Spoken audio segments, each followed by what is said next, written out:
25년 동안 감춰졌던 진실이 마침내 세상 밖으로 나오려 합니다. 권 씨가 자수하겠다는 거 진심이야? 조성준의 물음에 서권식은 망설임 없이 대답합니다. 응. 이제 진실을 밝히려고. 공소시효도 지났고 죗값도 치렀지만 내 딸 승리만큼은 더 이상 거짓 속에서 살게 할 순 없어. 당당한 아빠가 되고 싶다. 그 말을 들은 조성준은 한참 동안 말없이 석권식을 바라봅니다. 그리고 조용히 입을 엽니다. 자꾸만 뭔가가 내 발목을 잡더라. 결국 오늘 이걸 너에게 주려고 25년을 버틴 모양이야. 그 순간 조성준이 꺼낸 것은 25년 동안 누구에게도 보여주지 않았던 USB 하나. USB를 받아든 석원식은 믿을 수 없다는 표정으로 말합니다. 성준아, 이게 어떻게 너한테 있는 거야? 설마 그날의 증거가 아직 남아 있었던 거야? 한편 고대치는 증거는 그때 내가 전부 없앴다고 철석같이 믿고 있습니다. 하지만 자신도 모르는 사이 25년 동안 사라진 줄 알았던 마지막 증거가 세상 밖으로 나오기 시작했죠. 과연 USB 안에는 무엇이 담겨 있을까요? 고대치가 가장 숨기고 싶었던 25년 전 진실일까요? 그리고 석원식은 마침내 누명을 벗고 딸 앞에 당당한 아버지로 설 수 있을까요? 구독과 좋아요 부탁드립니다. 지금 시작합니다. 성준아, 정말 고맙다. 그런데 이게 어떻게 내 손에 있었던 거야? 25년 동안 사라진 줄만 알았던 USB를 받아든 석원식은 믿을 수 없다는 표정으로 조성준을 바라봅니다. 조성준은 한참 동안 USB를 바라보다가 조용히 입을 엽니다. 나도 이게 그렇게 중요한 물건인 줄은 몰랐어. 없애려고도 했지. 그런데 이상하게 자꾸만 이게 내 발목을 잡더라. 혹시나 하는 마음에 25년 동안 버리지 못했어. 25년 동안 단 한 번도 세상 밖으로 나오지 않았던 USB. 도대체 그 안에는 무엇이 담겨 있는 걸까요? 시간은 25년 전으로 거슬러 올라갑니다. 2001년 5월 16일 결의의 생일이자 한수철 과장이 세상을 떠난 바로 그날입니다. 그날 아침, 고광수 회장의 집무실, 전화벨이 울립니다. 회장님, 공사대금 자금 흐름을 추적한 결과 최종 승인자가 고대치 전무로 확인됐습니다. 순간 고광수 회장의 표정이 굳어졌습니다. 뭐라고? 대치라고? 한동안 말을 잇지 못하던 고광수는 창밖만 바라봤습니다. 자신이 가장 믿고 후계자로 키우던 아들의 이름이 비자금 의혹 중심에서 나올 것이라고는 상상조차 하지 못했던 것입니다. 하지만 고광수는 쉽게 믿지 않았습니다. 단순한 의심만으로 아들을 몰아세울 수는 없었기 때문입니다. 그래서 가장 믿는 사람을 불렀습니다. 바로 한수철 과장이었습니다. 한 과장, 비자금을 자네가 직접 확인하게. 추측 말고 확실한 증거를 가져오게. 회장의 지시를 받은 한수철은 곧바로 움직였습니다. 허위 하청업체, 차명계좌, 공사대금 흐름, 며칠 밤을 새워가며 하나씩 추적한 끝에 한수철은 마침내 모든 퍼즐을 맞추게 됩니다. 그리고 결정적인 자료를 USB 하나에 담았습니다. 바로 고광수 회장에게 직접 전달하기 위해서였습니다. 하지만 하필 그날은 아들의 생일이었습니다. 한수철은 어린 결의를 차에 태우고 급히 공사업체로 향했습니다. 공사대금에 문제가 생겼다는 다급한 연락 때문이었죠. 하지만 그 전화는 처음부터 한수철을 밖으로 끌어내기 위해 꾸며진 함정이었습니다. 누군가는 한수철과 회장에게 가기 전에 반드시 막아야 했고, 누군가는 그가 USB를 가지고 있다는 사실을 이미 알고 있었습니다. 그 시각 강수토권 전무실, 고대치에게 갑자기 전화 한 통이 걸려옵니다. 고 전무님, 큰일 났습니다. 한수철 과장이 공사대금 출처를 전부 알아낸 것 같습니다. 고강수 회장님께 직접 보고하러 간다고 합니다. 순간 고대치의 얼굴에서 핏기가 사라졌습니다. 뭐라고? 회장님께 간다고? 막 전무 자리에 오른 고대치. 비자금이 들통나는 순간 지금까지 쌓아올린 모든 것이 무너집니다. 후계자 자리도, 권력도, 명예도 모두 끝입니다. 한수철 과장이 감히 나를. 고대치는 넥타이도 제대로 정리하지 못한 채 전무실을 뛰쳐나갔습니다. 복도를 질주하는 그의 얼굴에는 공포와 분노가 뒤섞여 있었습니다. 그 모습을 전무실 앞에서 주용만 비서가 목격합니다. 전무님, 어디 가십니까? 하지만 고대치는 대답조차 하지 않았습니다. 그때였습니다. 전무실을 찾아왔던 조성준과 석권식도 그 모습을 보게 됩니다. 대치가 왜 저렇게 정신없이 뛰어가는 거야? 무슨 사고라도 난 것 같은데. 조성준은 불안한 표정으로 말했습니다. 권 씨가 뭔가 심상치 않다. 두 사람은 급히 고대치의 뒤를 쫓았습니다. 그저 친구를 걱정하는 마음이었습니다.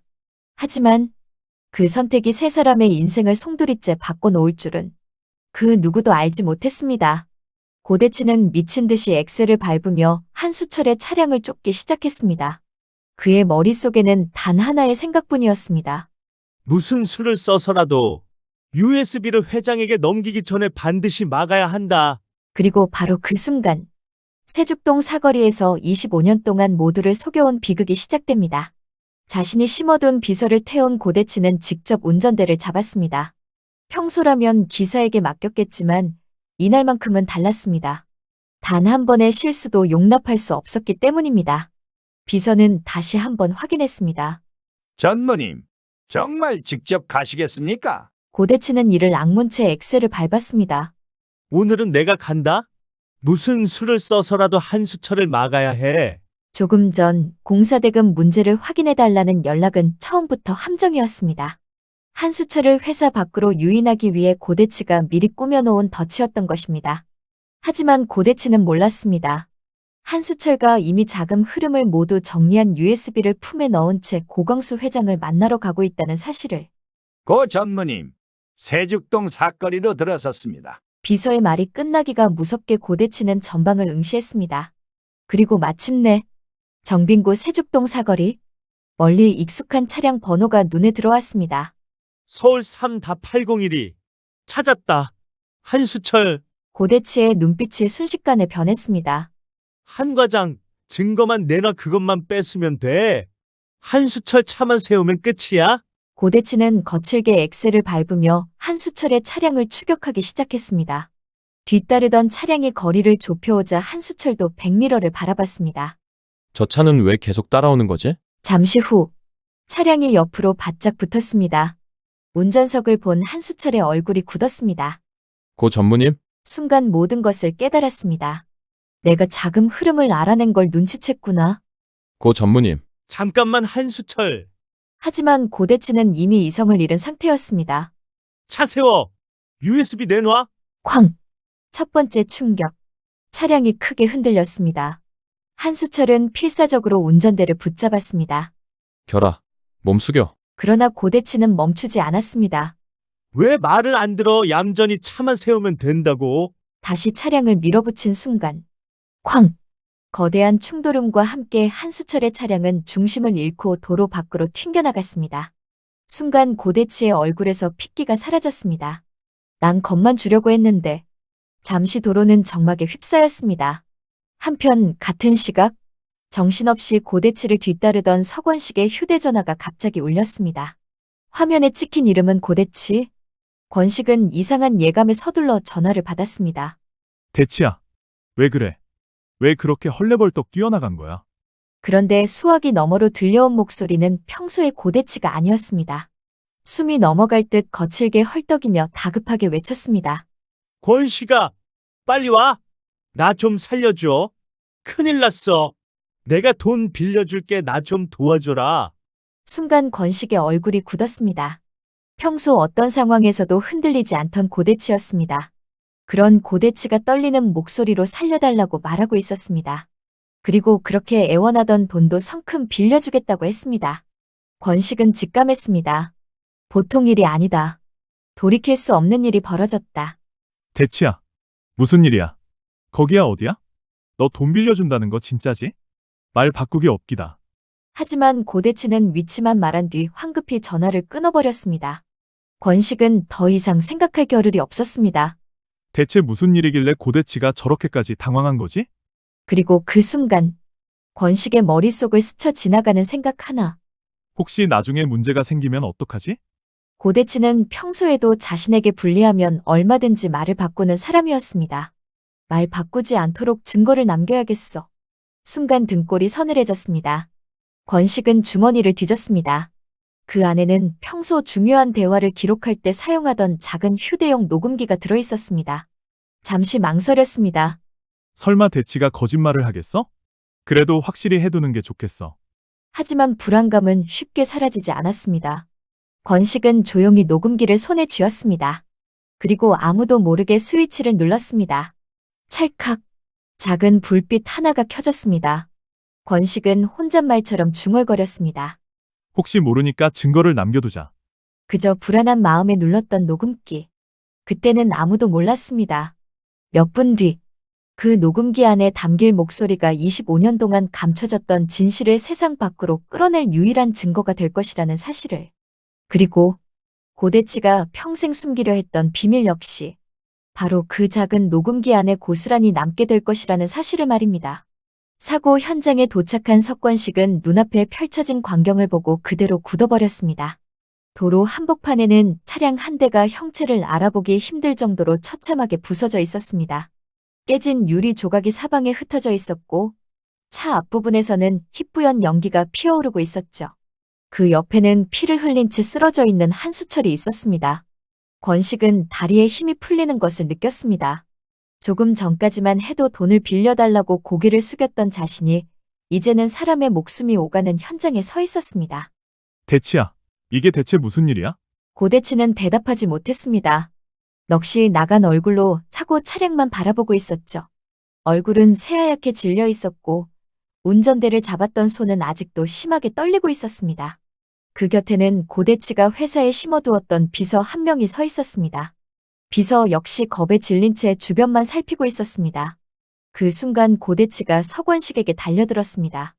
그리고 권식의 팔을 거칠게 붙잡았습니다. 권식아, 이번 한 번만 나 좀 살려줘. 권식은 믿을 수 없다는 듯 고대치를 바라봤습니다. 뭘 살려달라는 거야? 대치야, 내가 그런 거야? 고대치는 황급히 고개를 저었습니다. 아니야, 죽이려고 한 게 아니야. 난 그냥 차만 세우려고 했어. 한수철이 가진 것만 빼앗으려고 했다고. 권식의 눈빛이 흔들렸습니다. 뭘 빼앗아?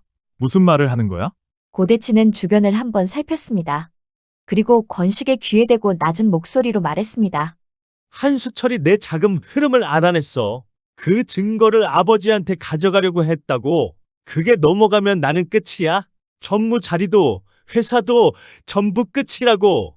권식은 그제야 모든 상황을 알아차렸습니다. 고대치가 왜 전무실을 미친 듯이 뛰쳐나갔는지, 왜 직접 운전대를 잡고 한수철을 뒤쫓았는지, 그리고 왜 자신에게 다급히 전화를 걸어 살려달라고 했는지 말입니다. 대치야, 그렇다고 사람을 이렇게 만들어? 그 말에 고대치가 버럭 소리쳤습니다. 나도 이렇게 될 줄 몰랐어. 겁만 주려고 했다고. 차를 세우고 자료만 빼앗으려고 했는데 한수철이 도망가잖아. 그러나 곧 자신의 목소리가 커졌다는 것을 깨달은 고대치는 황급히 입을 다물었습니다. 잠시 침묵이 흘렀습니다. 고대치의 눈빛이 갑자기 달라졌습니다. 그는 천천히 권식을 바라봤습니다. 조금 전 전무실에서 돈을 빌려달라고 애원하던 석권식. 사업 실패로 빚더미에 올라앉고 가족까지 길거리에 나앉게 된 남자. 고대치는 권식의 절박함을 정확히 알고 있었습니다. 권식아. 왜? 내가 운전했다고 해. 권식은 순간 자신의 귀를 의심했습니다. 뭐라고? 경찰이 오면 내가 운전했다고 말해. 사고를 낸 건 너라고. 권식은 한 걸음 뒤로 물러섰습니다. 미쳤어? 내가 왜 내 죄를 뒤집었어? 고대치는 더욱 다급하게 권식의 손을 붙잡았습니다. 대신 내가 책임질게. 내 빚 전부 갚아줄게. 내 가족들도 평생 굶지 않게 해줄게. 내가 감옥에서 나오는 날까지 다 책임진다. 권식은 아무 말도 하지 못했습니다. 고대치는 쉴 틈을 주지 않고 몰아붙였습니다. 넌 지금 어차피 끝장난 인생이라고 했잖아. 이번 한 번만 날 살려주면 내 인생도 다시 시작할 수 있어. 출소하면 내 옆에서 일하게 해주마. 집도 마련해주고 가족들한테는 내가 사고를 내서 감옥에 갔다는 사실도 숨겨줄게. 권식의 얼굴에는 모멸감과 두려움이 뒤섞였습니다. 하지만 주머니 속 녹음기는 여전히 돌아가고 있었습니다. 고대치는 그것을 전혀 알지 못한 채 말을 이어갔습니다. 권식아, 우리가 친구잖아. 이번 한 번만 나 대신 들어가. 평생 내 은혜 잊지 않을게.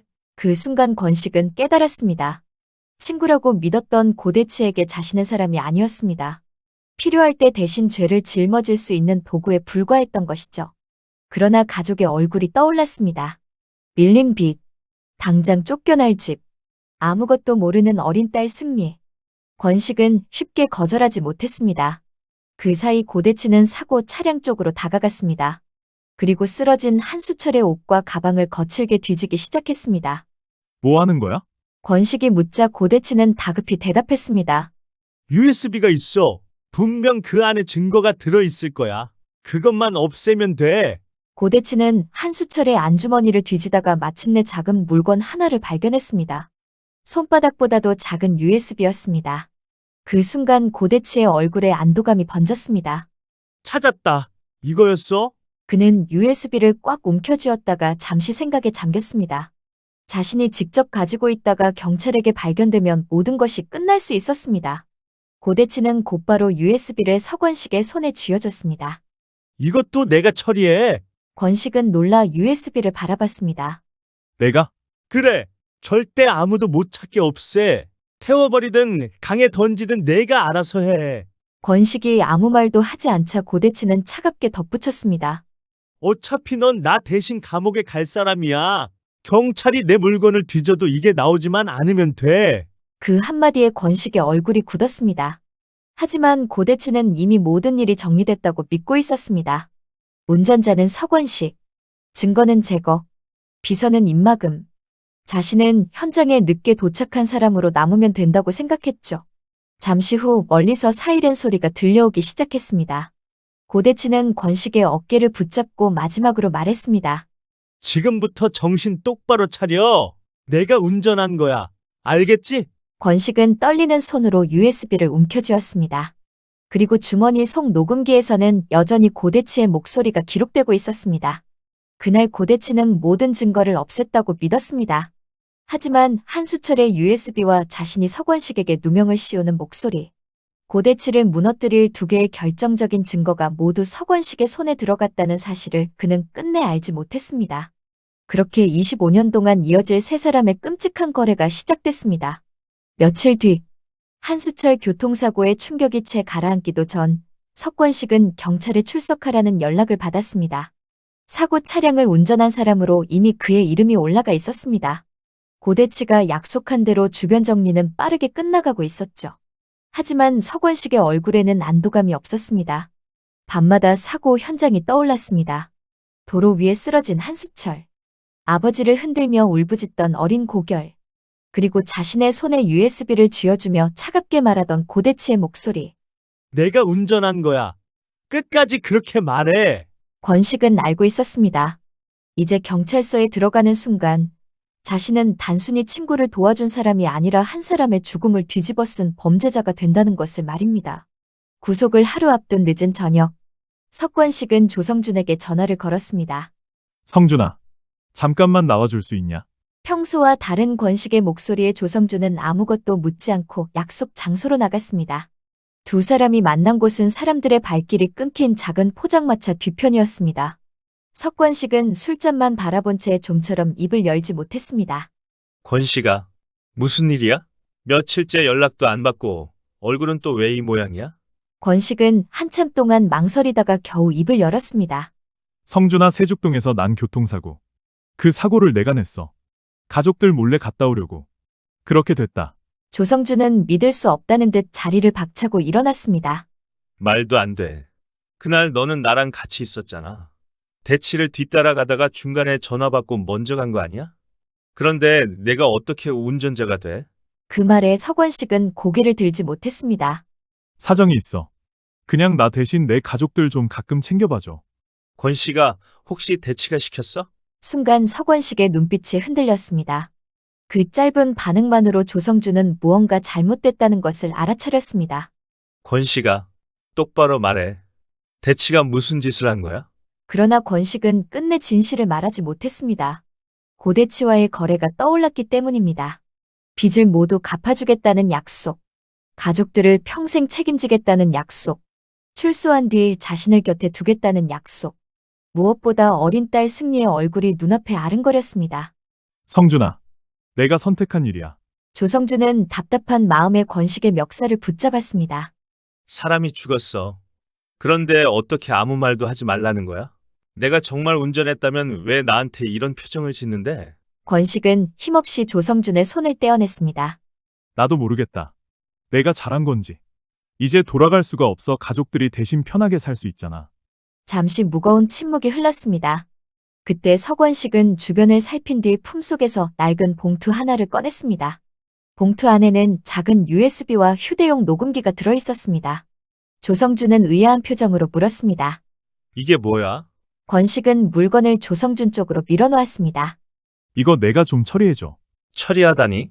버려. 아무도 못 찾게 없애버려. 조성준은 USB와 녹음기를 번갈아 바라봤습니다. 도대체 안에 뭐가 들어있는데? 석권식은 바로 대답하지 못했습니다. 그 안에는 고대치가 자신의 입으로 사고를 인정하고 권식에게 대신 죄를 뒤집어 쓰라고 제안한 모든 대화가 담겨 있었습니다. 그리고 USB에는 한수철이 목숨을 걸고 찾아낸 강수토건의 자금 흐름 자료가 들어 있었죠. 두 물건은 고대치의 인생을 단숨에 무너뜨릴 수 있는 증거였습니다. 하지만 당시의 권식은 그것을 세상에 공개할 용기가 없었습니다. 그렇다고 직접 없애지도 못했습니다. 고대치에게 모든 것을 맡긴 순간부터 마음 한구석에서는 이런 생각이 떠나지 않았기 때문입니다. 언젠가 진실이 필요해질지도 모른다. 그래서 가장 믿을 수 있는 친구인 조성준에게 맡기려 한 것이었습니다. 성준아, 내가 감옥에 들어가면 대치가 이걸 찾으려고 할지도 몰라. 그러니까 아무한테도 말하지 말고 내가 없애줘. 특히 대치가 알면 안 된다. 조성준의 표정은 더욱 굳어졌습니다. 대치가 왜 이걸 찾는데? 그 안에 대치랑 관련된 게 있는 거야? 권식은 대답 대신 술잔을 단숨에 비웠습니다. 나중에, 아주 나중에 알게 될 수도 있어. 하지만 지금은 모르는 게 나아. 성준아, 나를 친구라고 생각한다면 이번 한 번만 부탁하자. 조성준은 쉽게 물건을 받지 못했습니다. 서권식의 손이 심하게 떨리고 있었기 때문입니다. 그는 죄를 지은 사람이라기보다 누군가에게 쫓기고 있는 사람처럼 보였습니다. 권씨가, 너 정말 괜찮은 거야? 석권식은 씁쓸하게 웃었습니다. 괜찮을 리가 있냐? 그래도 가족은 살아야지. 그 한마디에 조성준은 더 이상 묻지 못했습니다. 결국 봉투를 받아들고 천천히 고개를 끄덕였습니다. 알겠어, 내가 처리할게. 서권식은 그제야 안도의 숨을 내쉬었습니다. 고맙다. 성준아, 다음 날, 서권식은 경찰서에 출석했고 모든 죄를 자신이 저질렀다고 진술했습니다. 그가 경찰차에 올라타는 모습을 멀리서 지켜보던 조성준은 주머니에 속봉투를 꽉 움켜쥐었습니다. 집으로 돌아온 뒤 조성준은 곧바로 쓰레기통 앞에 섰습니다. USB와 녹음기를 버리기 위해서였습니다. 하지만 손에서 좀처럼 놓이지 않았습니다. 석권식이 마지막에 했던 말이 자꾸만 귓가에 맴돌았습니다. 특히 대치가 알면 안 된다. 조성준은 결국 녹음기 재생 버튼에 손을 올렸습니다. 그러나 끝내 누르지는 못했습니다. 듣는 순간 자신도 돌이킬 수 없는 진실에 발을 들이게 될 것 같았기 때문입니다. 그는 두 물건을 다시 봉투에 넣었습니다. 그리고 가족 사진이 가득 꽂힌 오래된 앨범을 꺼냈습니다. 누구도 쉽게 찾아보지 않을 가장 깊숙한 곳에 봉투를 숨겼습니다. 언젠가 정말 필요할 때가 오면 그때 확인하자.